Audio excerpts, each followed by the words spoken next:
I never thought I'd be posting here, but my family situation has become so complicated that I'm at a loss for what to do.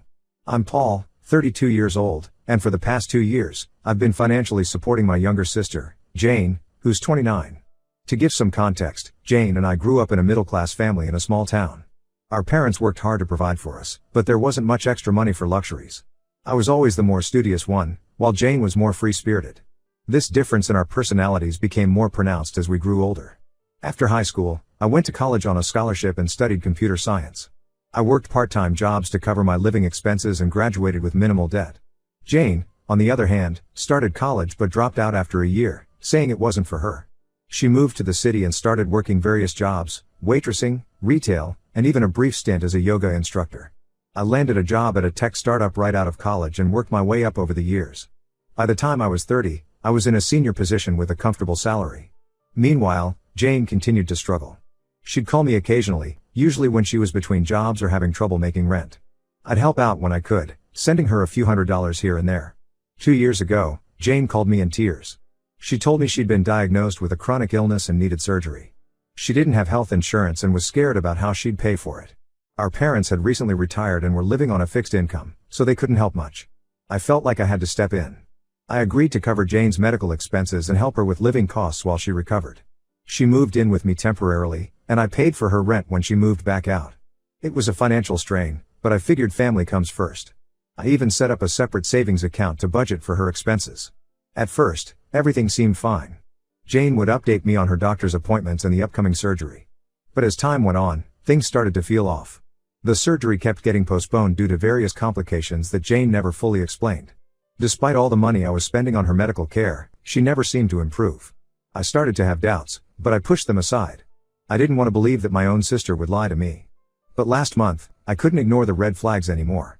I called the hospital where Jane was supposedly getting treatment, only to find out that they had no record of her as a patient.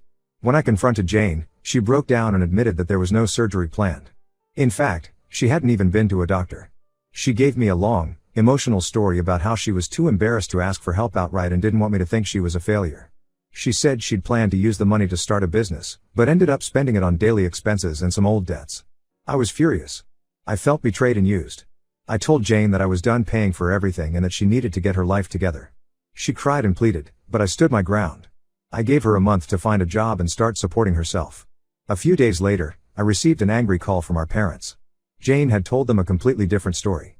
According to her, not only had I refused to help her anymore, but I had also stolen money from her, a supposed inheritance that our grandfather had left for her. I was shocked because I had no idea what she was talking about. As far as I knew, there was no inheritance. Jane had convinced our parents that I had access to some secret bank account that belonged to her, and I had been using the money for myself. She claimed that our grandfather had set aside a substantial sum for her future medical needs, and I had somehow gained control of it. Our parents were livid. They accused me of betraying the family and taking advantage of my sister's vulnerability. No matter how much I tried to explain that I knew nothing about this inheritance, they wouldn't listen. They were completely convinced by Jane's story. I'm at a loss for what to do. My sister has not only lied to me for 2 years but has now turned our parents against me with an even bigger lie. I've always tried to be there for my family, and now I'm being treated like a criminal. I don't know how to prove my innocence when I'm being accused of stealing something that doesn't even exist. This situation has made me question everything. I look back at all the times I've helped Jane over the years and wonder if she was always manipulating me. I'm hurt, angry, and confused. I want to maintain a relationship with my family, but I don't know how to move forward from this. I'm considering cutting off all contact with Jane, but I'm worried about how that will affect my relationship with our parents. They've always been protective of her, seeing her as the one who needs more support. I don't want to lose my entire family over this, but I also can't continue to be taken advantage of. I'm hoping for some advice on how to handle this situation. How do I clear my name when I'm being accused of stealing something that doesn't exist? How do I get my parents to see the truth? And most importantly, how do I move forward with my family after such a massive breach of trust? Update 1. It's been a few weeks since my last post, and the situation has escalated beyond anything I could have imagined. I wanted to provide an update and seek further advice as I'm completely out of my depth. After my original post, I decided to try and clear things up with my parents. I called them and asked if we could meet in person to discuss the situation calmly. They agreed, but when I arrived at their house, I found that Jane was there too. It quickly became clear that this wasn't going to be the rational discussion I had hoped for. My parents insisted that Jane had shown them proof of this mysterious inheritance. According to them, she had emails between her and our grandfather that outlined a trust fund set aside for her medical needs. When I asked to see these emails, Jane suddenly got defensive. She claimed she had deleted them because she didn't want to live in the past. This raised even more red flags for me, but my parents seemed to accept her explanation without question. Feeling frustrated and desperate to clear my name, I decided to do some digging. I managed to get in touch with my grandfather's attorney, Mr. Thompson. He's been handling our family's legal matters for decades, so I figured if anyone would know about a secret inheritance, it would be him. Mr. Thompson was surprised by my call but was very helpful. He confirmed what I already knew: no such trust fund ever existed. He explained that when my grandfather passed away 5 years ago, everything went to my parents, as outlined in his will. There were no individual accounts or trusts set up for any of the grandchildren. I thought this information from Mr. Thompson would be enough to clear my name. I asked him to send an email confirming this, which I then forwarded to my parents. But to my shock, they still didn't believe me. They were convinced that I had somehow manipulated Mr. Thompson or that he was lying to protect me. It was like they were living in an entirely different reality. Meanwhile, Jane has been playing the victim in all of this. She's been telling everyone in our extended family that I ruined her life by taking her only source of financial security. She even told them that I kicked her out of my house, which isn't true. She left voluntarily when I told her I wouldn't pay for her expenses anymore. The fallout from this has been immense. Half of our extended family won't speak to me now. Aunts, uncles, and cousins who have always been close to are now treating me like a pariah. The other half of the family is awkwardly tiptoeing around the subject because they don't want to get involved in the drama. Family gatherings, which used to be enjoyable events, are now tense and uncomfortable affairs. I've tried reaching out to some family members individually to explain my side of the story, but it's been mostly futile. Those who believe Jane's story dismiss anything I say as lies or excuses. Those who are on the fence don't want to take sides and keep telling me to work it out with Jane and my parents. What's most frustrating is that I don't know how to prove that I didn't take anything because there was never anything to take in the first place. It's impossible to provide evidence of something that doesn't exist. To make matters worse, my parents are now talking about cutting me out of the family entirely unless I make things right with Jane.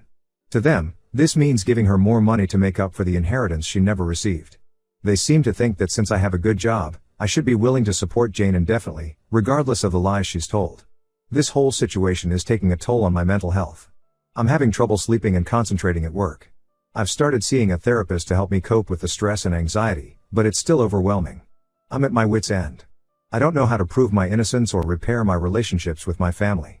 Part of me wants to just give in and pay Jane to make this all go away, but I know that would only enable her behavior and potentially lead to more lies and manipulation in the future. I'm considering taking legal action, perhaps a cease and desist letter to Jane to stop her from spreading these lies about me. But I'm worried that escalating things legally might permanently damage my relationship with my parents. Has anyone dealt with a similar situation? How do you prove your innocence when you're accused of stealing something that never existed? How do I get my parents to see the truth about Jane's lies? And is there any way to salvage my relationships with my extended family?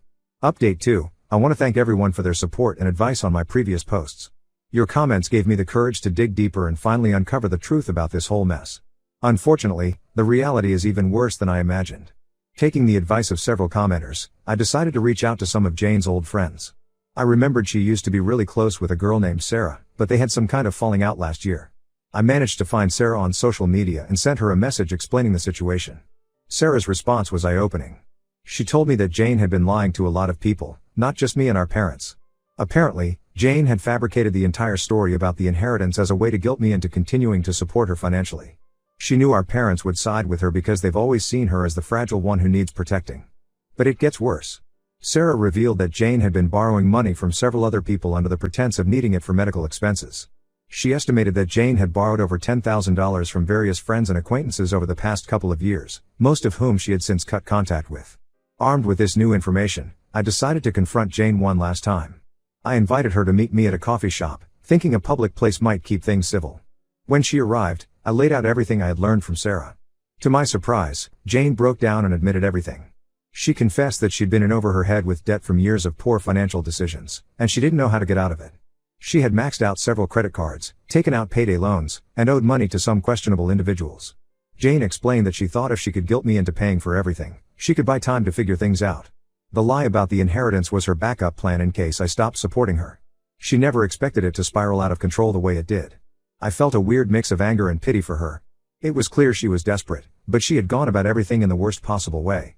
I told her that while I understood her situation, I couldn't forgive her for dragging me through the mud with our family and ruining my reputation. I gave Jane an ultimatum: she could either come clean to our parents and the rest of the family about her lies, or I would do it myself. She begged me not to, saying it would destroy her relationship with our parents. But I stood firm. I told her she had 24 hours to tell the truth, or I would. In the end, Jane couldn't bring herself to confess. So, I took matters into my own hands. I showed my parents the messages from Sarah, as well as the confirmation from the attorney about the non-existent inheritance. I also provided bank statements showing all the money I had given Jane over the past 2 years. My parents were shocked and devastated. They finally admitted that Jane had been lying, but their reaction wasn't what I had hoped for. Instead of apologizing for not believing me, they still expected me to help Jane get back on her feet. They claimed that family sticks together, and since I had the financial means to help her, I should do so. I refused. I told them that while I care about Jane, I can't continue to enable her behavior. I suggested that the best thing for her would be to face the consequences of her actions and learn to stand on her own 2 feet. This led to a huge argument. My parents accused me of being cold-hearted and abandoning my sister in her time of need. They couldn't seem to understand that by constantly bailing Jane out, they were preventing her from growing up and taking responsibility for her life. As for Jane, she's been alternating between apologizing profusely and lashing out in anger. She's accused me of ruining her life by exposing her lies, seemingly oblivious to the fact that she ruined her own life by lying in the first place. I'm at a crossroads now. Part of me wants to wash my hands of this entire situation and cut contact with my family until they come to their senses. Another part of me feels guilty about leaving Jane to face her problems alone, even though I know it's probably what's best for her in the long run. I'm considering offering to pay for therapy for Jane, but only if she agrees to also see a financial advisor and make a plan to pay back her debts. But I'm worried that even this might be seen as enabling her. Has anyone been in a similar situation? How do you help a family member who doesn't seem to want to help themselves? And how do I repair my relationship with my parents when they still seem to think I'm in the wrong for not continuing to support Jane financially? Update 3. It's been a few months since everything blew up, and I wanted to provide a final update on the situation. A lot has changed, and I've made some difficult decisions. After the confrontation with Jane and my parents, I took some time to step back and evaluate my priorities. I realized that I couldn't continue to be embroiled in this constant drama and still maintain my own mental health and professional life. I made the decision to go no contact with Jane. I blocked her number and all her social media accounts. She tried to reach out a few times through mutual friends or by creating new accounts, but I held firm. Each time, I reiterated that I wasn't willing to communicate with her until she took concrete steps to get her life in order. As for my parents, our relationship has become strained. They've continued to side with Jane, despite all the evidence of her lies. They still believe that, at the end of the day, I should be the one to fix things because I'm better off financially. We've had several heated arguments about this, with them accusing me of abandoning the family and me trying to explain the concept of enabling harmful behavior. About a month ago, I made the difficult decision to move to another city for a fresh start. I had been considering a job offer from a tech company in a different state, and this family situation pushed me to accept it. The distance has been both challenging and liberating. I haven't spoken to my parents in over a month now. They've been sending me messages, mostly guilt-tripping me for abandoning the family, but I've learned to tune them out. I've made it clear that I'm open to rebuilding our relationship, but only if they respect my boundaries and stop pressuring me to support Jane financially.